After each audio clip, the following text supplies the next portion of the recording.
I'm in conversation with multiple Grammy Award winner, Mr. Walter. Uh, Wouter Kellerman. And I had the chance to hear him live, and what a beautiful experience it was at Jumeirah Beach Hotel at the Global Fusion event, which is an annual event which happens. But absolute pleasure to hear you perform, and then you also did that little dance. So you'll have to talk about that as well. Yeah. But tell me, you grew up in a household which had classical music, but your babysitter was into African music. So tell me about that and childhood. Yeah, there was only classical music in my house. Mhm. So there was only one non-classical album, and it was Mary Makeba, the African singer, South African, very famous singer. But so we only played classical music in my house. But when my mom went off to work in the mornings, the lady who looked after me, because my mom worked half day, in the morning, she only played African music the whole morning. So I got introduced to that energy and the music and the spirit of African music very young. And so it's a very interesting start to my music, exposure. How old were you? This was right through my childhood from maybe, can't remember that far back, but maybe from um, from 4 to 7, after which I started school. Okay. So childhood was an impressionable age and music was around you. And you chose, so what were your musical? So these were your two musical references that came in. And what about, so why did you choose, why the flute? Why the love towards the flute so much? Yes, my mom took me to a symphony concert when I was 10 years old, and she asked me which instrument I'd like to play. And I liked the idea of using your breath, Mm-hmm. like in singing or speaking. I just felt it's more expressive. So I chose the flute, and my teacher was sick on the first day. And my mom was very worried we're going to break the flute if we try and put it together. So every day I would just open the box, have a look at the flute, and then wonder what it would sound like, and then close it again. Okay. So So the admiration was the first. It started with love. That love was the just looking at. It's like almost like love. You're looking at a woman first and then deciding whether I want to. Okay, great. yeah. But why the flute? There were so many instruments around you, but what was your pull? Yeah, I think, I actually fell in love with the flute um, like immediately on the first day. And it's just such an expressive instrument. You can do so many different things on the flute. It really enables expression. So I do a lot of different things. If the flute can do a beautiful classical tune, it Mhm. can play a jazzy melody. You can do rhythmic effects. We call it extended techniques, and you Yeah. can even beatbox on the flute. We call it flute boxing, and I've Mhm. written some music where I flute box. So it's a very versatile instrument, and it's actually, after the voice, the most natural instrument Mm. in human history, because the oldest flute Mm. that they found is from a tusk, an animal Oh, tusk. okay. And Interesting. so there must have been reed flutes before that. And, Mm. and that oldest flute is roughly as old as language, as human language. Wow. So there's a chance that people were playing the flute even before they started speaking, Oh, okay. Okay. before they used the language as in the modern form. So the flute is actually, I think, obviously I didn't know all of this when I chose the flute, but the flute is actually the most natural instrument of all for Okay. And humans how to many play. kinds of flutes are there in the world? And are they Oh, so many, many, many, and I many? have many, many, many. I have lots of flutes. I've got my baby, which is my gold flute, Okay. uh, which I don't go anywhere without. Okay. But then I also have a $10 plastic fife that makes a beautiful sound. Um, I have it here as well. This is Okay. just like a plastic. It's just a Oh, okay. like a lot of the reed flute is just a pipe with some holes in it. Uh-huh. But it makes a beautiful sound. And then I've got all the bansuris, and I've got Yeah. Chinese flutes and flutes from all over the world. Yeah. There are many, Interestingly, many. in India, every Hindu god has a musical instrument associated with him or her.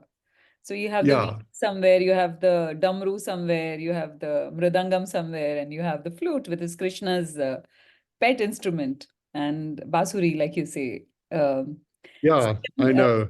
yeah, but I'm also told that I mean, of course, you're an engineer by profession, and you also ran a company, which is an engineering company. Um, and you're very good at maths.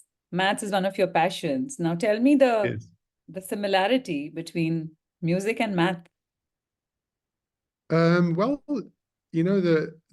it's like maths and music often does go together. I remember playing in the symphony orchestras, the youth Hmm. symphony orchestras here in South Africa, and many of my colleagues in these youth orchestra would be studying medicine or engineering or maths or science.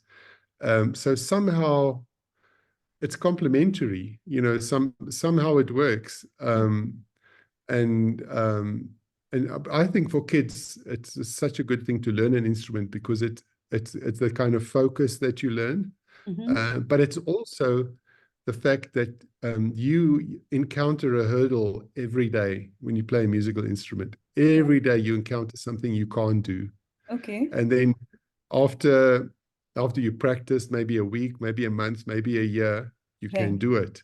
And you get used to that process. So when you then in life encounter a difficult situation, you just don't give up. You know that if you work at it, Ah, from okay. experience, you know that if you work at it, it'll get better. Mhm.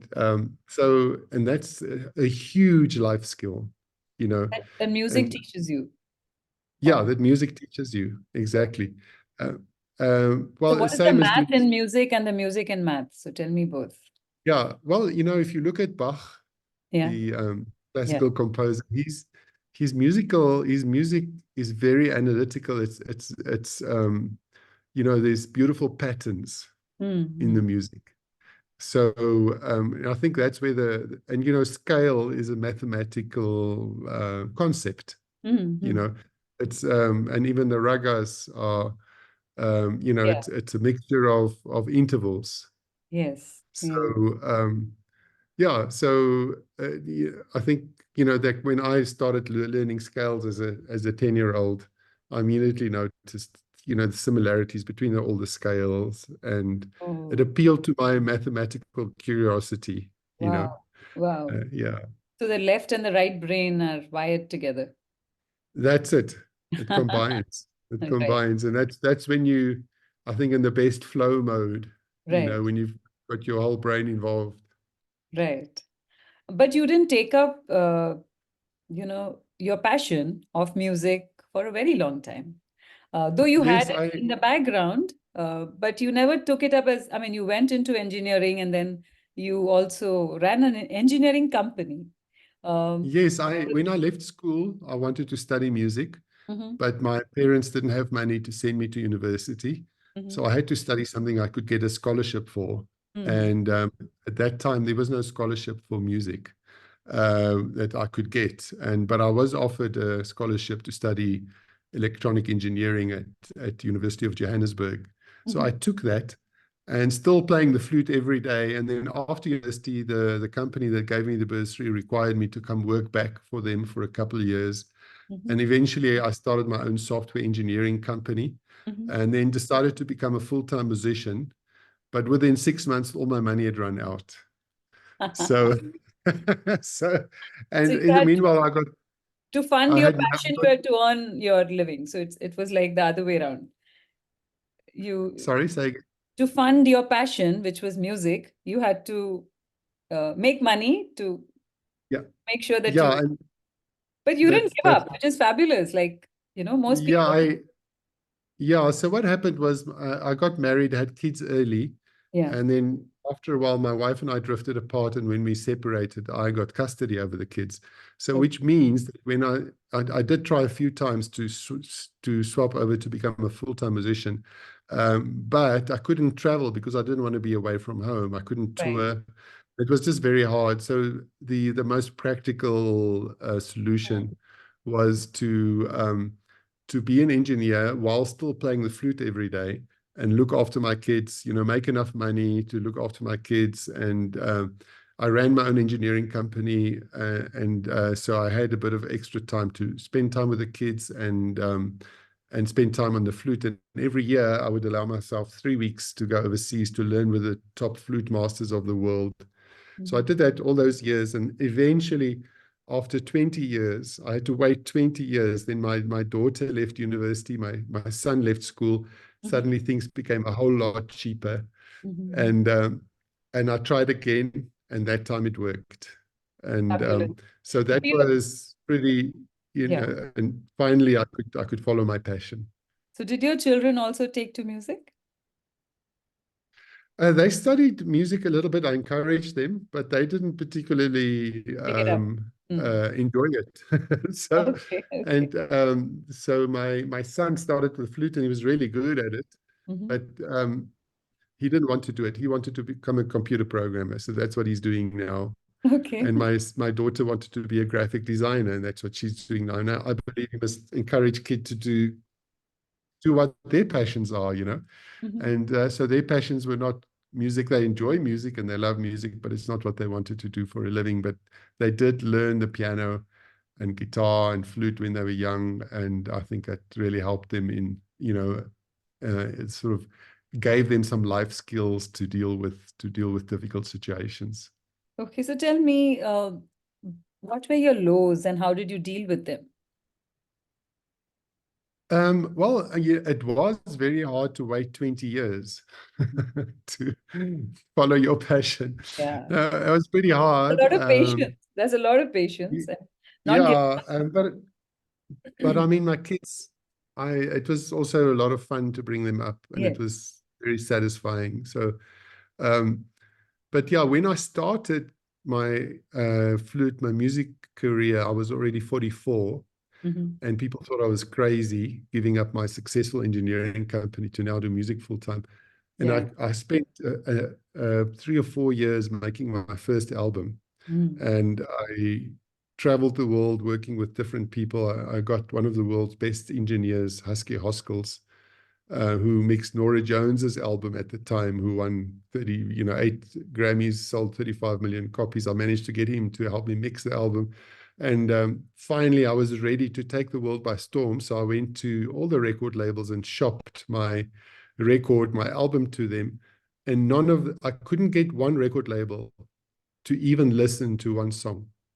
Wow. Just, I That's a couldn't. struggle. I remember walking into the one office with Universal, the Mm. manager there, and I had sent him my record, and I managed to arrange a meeting with him. And I walked into his office, and he said, "Wouter, we love your music. We think it's a beautiful album, but it's just not our thing." And then I looked on his desk. There was the CD still in the plastic. So he had So he not hadn't even even listened to it, but he just thought, well, a middle-aged white man playing the flute is not going to go anywhere. listened. Good. I think you defeated this entire ageism thing about people only the young can succeed, not the Yeah, middle-aged. Yeah, yeah. It's an amazing story in that sense as well, because you didn't give up, and then I mean, multiple awards, multiple accolades across, and of course the Grammys, which uh, which yeah, I it's been proved everybody wrong. I think they're now running after you. The same people. yes. They as soon as that first album, we managed to get a small distributor to distribute it, and that first album was already nominated for a South African Music Award, SALMA, which Mhm. is the South African equivalent of the Grammy. Yeah. And as soon as the awards started coming in, then they were, I got a bit more attention. Can you play for us your winning song? A line or two from your winning song. Um, there are so many winning songs. Which one do you want to sing? You can choose one. I have a song that uses some beatboxing, Okay. some flute boxing. Mm-hmm. So I can explain the flute a little bit Mm-hmm. because you can take a little melody like this, a low melody like this,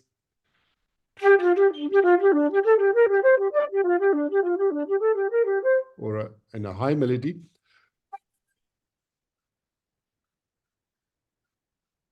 and then you can add some beatboxing. I can't hear. Yeah.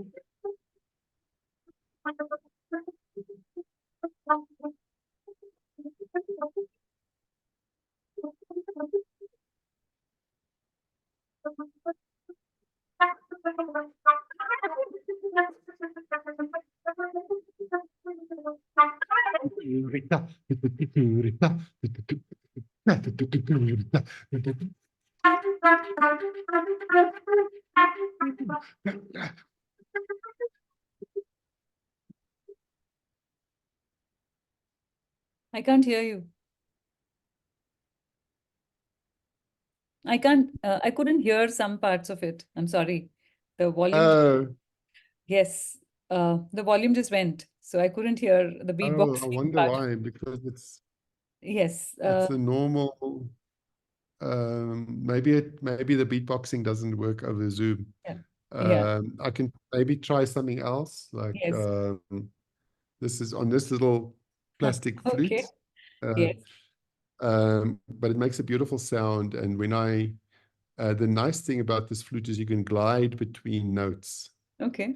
So while on this flute, you can just go play this note or this one. On this flute, you can glide between because it doesn't have pads. So you can move your fingers like this. Mm-hmm. So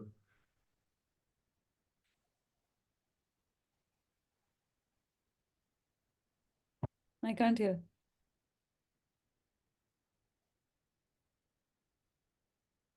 is I it don't not know. working? No, I don't know why. Earlier it worked a bit and then it didn't. Okay, we'll talk. I think I'll have to Yeah, yeah. I don't know what it is look because into it's just normal. You'd think that if it can get the speaking, it should get the music. the music as well. Okay, right. Uh, So tell me about okay, you've worked with musicians from all over the world. Tell us about working with Indian musicians. yeah, I when I started entering my albums for Grammys, Mm-hmm. um, I became a voting member, and and I would receive other people's music, Mm-hmm. to be considered Mm-hmm. for the Grammys. And one of the musicians that sent me their music was an Indian producer and composer called Ricky Cage. Oh yes, I have And he, interviewed him for last year. He was here in Dubai performing. I was at his performance just after he won. So yeah, that's right. So okay, he sent me his music. I really liked it. I sent him my music. He liked it. So we decided to do a song collaborate. Yeah. together. Mm-hmm. Yeah, we did a song for Mahatma Gandhi and another song for Nelson Mandela Yes. because we realized there's a huge, big connection between South Africa and India. Yes, And absolutely. Mahatma Gandhi started his ideas Oh, of peaceful yeah. resistance. Yes. Yes. Uh, yeah, he started that in South Africa, and then Nelson Mandela was very influenced by that. So we made those two songs. Then we ended up doing a whole album together, and Mhm. that album ended up winning a Grammy. Yeah. So it was an Indian South African collaboration that won me my first Like Gandhi Grammy. and Nelson Mandela. Did you meet Nelson Mandela? And did you work I with him? didn't meet Work him. with Okay. I never met him. When I started making music, he was quite old and quite sick. Mm-hmm. But I wrote a song for him that I managed to play on Nelson Mandela Day for a big stadium of 83,000 people. Mm-hmm. And he was listening from his hospital bed. So I managed to Oh, lovely. play So you did him. listen He to it. listened to the song that I wrote for him. Oh, Yeah. So that was a beautiful moment for me. yeah. Um, and I've always been very inspired by him, Mhm. you know. Have you Uh, performed in India and How has the experience been? Yes, I've performed many times in India. I went to performed with Ricky a number of times, especially in Bangalore. I Mm. also performed in Delhi, Mumbai, and then I was invited to play at the Rajasthan International Folk Festival Mhm. in Jodhpur. Yeah. So they flew us there, me and my band there a week before, and Mhm. then we would collaborate with all the local Rajasthani folk musicians and Yes. create some music. Mhm. Um, and that was incredible. It was just beautiful moments that was created there. And then a few years later, they invited us again. So I've played there twice already. We've also collaborated with the Indian classical musicians Mhm. over there. So I do a lot of cross-cultural work. I love the roots music from all over the world. And my first album, for example, had um, tango, Argentinian tango elements and Irish influences. Right. And the second Grammy-nominated album had some flamenco influences. And yeah, the first one's got Indian influences. And so I think roots music is so incredible because somehow with some invisible link, we linked through a pathway thousands of years into our past. Right. And that's why we can go over to India to people who have never left their little town, Yes. and and we can find each other. We can find each other and make music together. And the best And thing is there is no language, there are no lyrics. So I think it is a higher form of connection where you don't really that's need it. So it.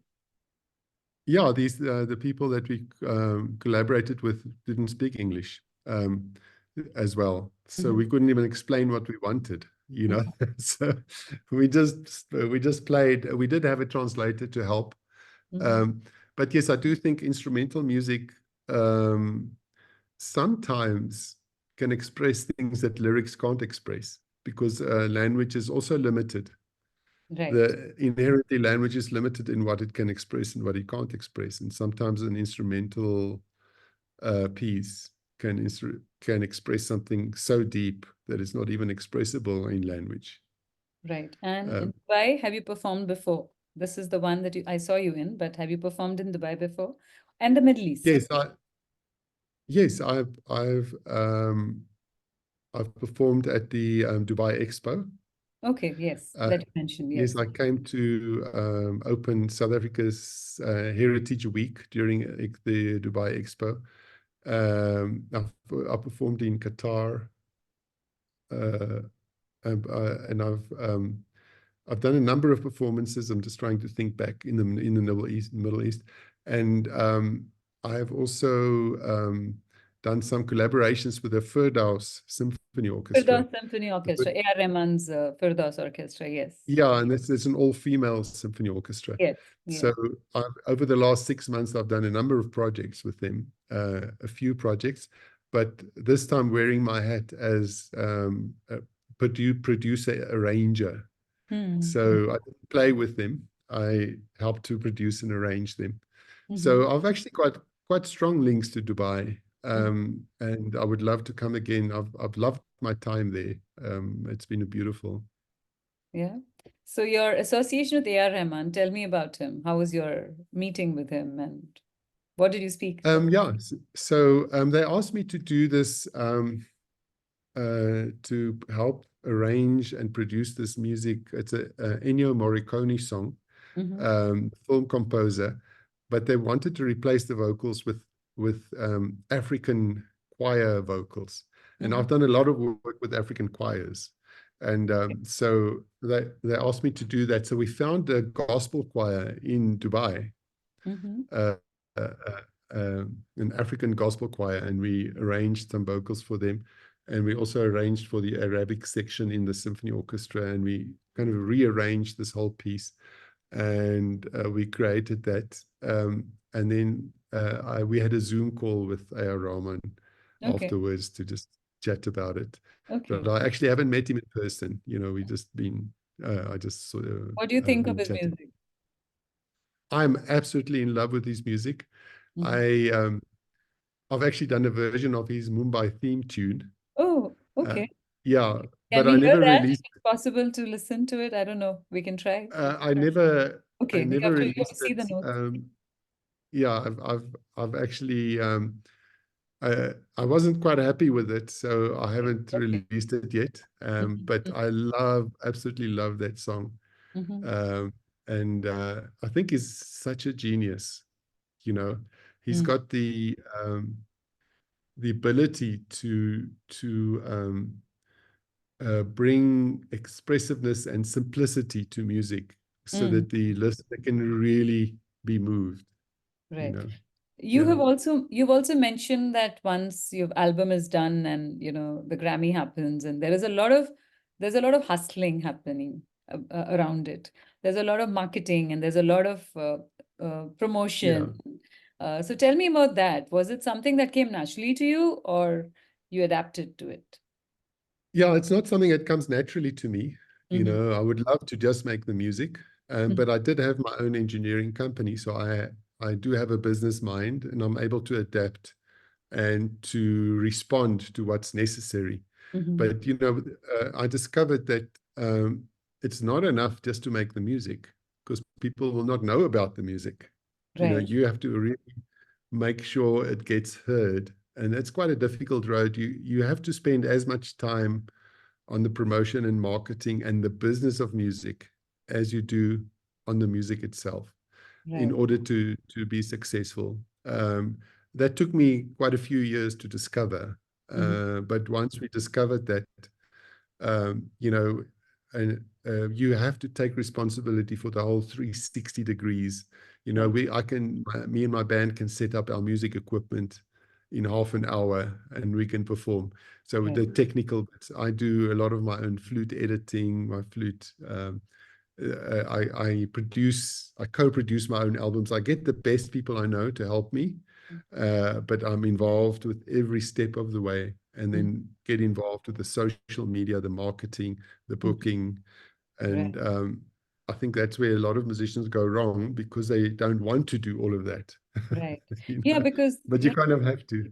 social media. So tell me about how did you adapt to that? Of course, you have a background of engineering and all of that, but Yeah. getting used to social media and then posting every day, uh, is that a chore or is it something you enjoy doing? Um, it's not really something I think about. I mean, I that whether I enjoy it or not, it's a It's necessity. a necessity. Mhm. Yeah, it's like a habit. You It's have a to, necessity. You have to do it. right, right, Yeah, we've only been we. I mean, we a little bit. We were quite late in tackling the social media. I mean, right. we focused on the music first, Yes, and but over the last few years, we finally got our act together, and right. I've been focusing, and it's important to do. You know, um, it's Mm, just one of those things. Every job has things you love yeah, and things you hate, and things you need to you're do. quite neutral. You're Mm, neutral to, um, and it doesn't really. You just have to do it. You know. And if you stop at the hurdle and say, well, I don't feel like doing this, then the whole thing doesn't work. You know. mm. Yeah. Yeah. You well traveled across the world and you pick up references from different parts of the world, I'm sure, because most artists are influenced by travel. Yeah. What about the Arab world? What are the, derivations from the Arab world which we'll see in your music or you picked up? And what is that you like about this part of the world? Well, after my last, the one trip to Dubai, Mhm. I was so inspired. I wrote a song called Desert Moon. Yes, that you performed Um, at the concert too. yeah, uh, and that song was track number one on the Grammy nominated album, my Mm. last Grammy Mm. nominated Yeah. album. So but I love the Arabic inflection and the passionate nature Mm. of the music. It's a very moving and heartfelt, you Right. know. It's and that's kind of how I feel about music. You know, I'm not too much into the intellectualization of Mm. music. I Yeah, it feel touched you. Yeah. it has to move your heart. you Mm. know. Mm. And I feel the Arabic music and the Middle Eastern music is so passionate. Mm. It really speaks to me. Mm. Um, and I like the microtonal expressions. Mm. And so, yeah, I absolutely love the music. Right. Uh, all artists go through ups and downs and have to protect their inner space. They have to protect their inner core. What do you do to keep yourself intact? That space inside you intact. I don't have to do anything. I always laugh because my manager tells me, you know, she doesn't have to tread lightly before the show because she knows I'm going to do well. Doesn't matter how stressed I am. But what helps me is the daily flute playing because Mm. that is a meditation. For me, the flute playing Right. is like a And you play meditation. It's every deep day? How breathing. many hours? How many hours do you practice every I day? I do a lot of playing, but I Mhm. do an hour of practicing. Okay. Um, so but that I do every day, so the long notes, the scales, kind Mhm. of keeping that engine in tip-top Going. shape. And Mm. then once I've done that, I do a lot of playing, additional playing. Right. But that's such a peaceful moment that Mhm. even if I never played for anybody, I would play the flute for myself because it Oh, just gets me into such a deep, peaceful state. right. It's a kind of a meditation, and I think that's what keeps me going. Like even in the most stressful situations, I'm pretty calm Right. because of this. Do you feel that music is a gift or it can be taught? Is I there a feel difference it's at all? absolutely. I feel the perseverance is so much more important than the talent. Hmm. Uh, so I absolutely believe that the talent is not very important. If Hmm. you're passionate and if you persevere, Hmm. you're the one who's going to succeed. Um, but I do feel you need to be passionate about it. If you don't, if you're not passionate about it, then it's difficult to get there. But if you're passionate and you don't give up, so yeah, I think that's the answer, not the talent. Okay. At the end of the concert, your concert, you did a small, you danced a bit. So tell us about that. And Yeah, because it's very relevant to your culture. So tell me about that. And you do that with all your concerts? yeah. I try to do this gumbo dance because we've got Yeah. this gumbo dance that there's very typical South African that the workers on the Mm. miners have done on their gumboots, and I've got this very colorful gumbo dance Right. gumboots that you slap. Yes. Uh, so normally myself and my bass player, who's also not a dancer, we do it at the end, and it's an expression of joy. Yes. For me, dance and music needs to go together. Mm. In Africa, dance and music has always been together. You Yes. know, Yes. people sang and played drums while they danced, and they danced while they sang. Mm. It's not like in the West, it's two separate things. I Yes. think they belong together. So I kind of express that opinion, and I also do the dance. And um, it's just an expression. It doesn't have to be perfect because I'm not a great dancer. Mm. So but it expresses it gets the message The across joy. and people respond to it. So what we did on Alpen Capital's event, Yes. there's this beautiful Indian dancer, and Right. we did like a call and response. So I would do Yes. the gumboots. I didn't have my gumboots there because it didn't fit the aesthetic, her Yes. Yes. aesthetic. So I just did it without the gumboots, and I would do the call, and she would respond in her Yes. style. Like a And for jugalbandi. me, Yeah. that for me that was a very beautiful, special moment, and I did Yes. it just because I it's part of living, part of creating. It's a unique thing that probably won't happen ever again, you know. You So made us do yoga. Now tell me about that strange yoga pose that you asked us to do. That was you had the yeah, I bankers did and the that. financial, the entire community do yoga at a concert, fully, black tie and, fully dressed up, and then they're suddenly in a yoga pose. How did you manage that? I actually, because a lot of my music was written after doing yoga. Oh, People don't okay. know that. Yeah, Hmm. but when I started, crossing over from the classical world to the more roots world, Mhm. I got together with my classical guitarist, who's also my yoga teacher. And so we do yoga and then write. So all my initial songs were written after doing yoga. But that yoga pose is actually, I learned it from David Copperfield, the magician. Oh, the magician. Okay. Yeah, Okay. yeah, there's a trick to it that people Okay. didn't pick up. So Okay. it was a bit, But it it was, got people to participate. So people were suddenly, focusing on yeah, something else. So that was yeah, lovely. it was, yeah, it was a bit of humor and a bit of something else, Yes, to, put the whole of life in perspective. There's always a moment to bring in some humor. great. Now tell me, when are you coming back to Dubai and what is the next plan? What is the next in schedule? Well, I would love to come back. I don't have anything scheduled at the Mhm. moment. I think my collaborations with Firdaus is probably going to be ongoing, Mhm. but we'll have to see when that happens again. I would love to come back, and I also spoke at the Curtin University on Monday, Mhm. and I do speak to universities and kids and tell them my story, which I think they find inspirational to see that Yes, you can start something late yes, um, and still be successful, and just telling the story and also playing some flute for them. So I'd love to come back to do any of those, and I'm looking forward. I'm sure something will come up in the next year or two. great. Thank you very much for speaking to me. And it was absolutely lovely watching you live perform and then speak to you like this. Thank you. Thank you. Thank you so much for having me. Appreciate it. Yeah. Thank you. Bye. Bye.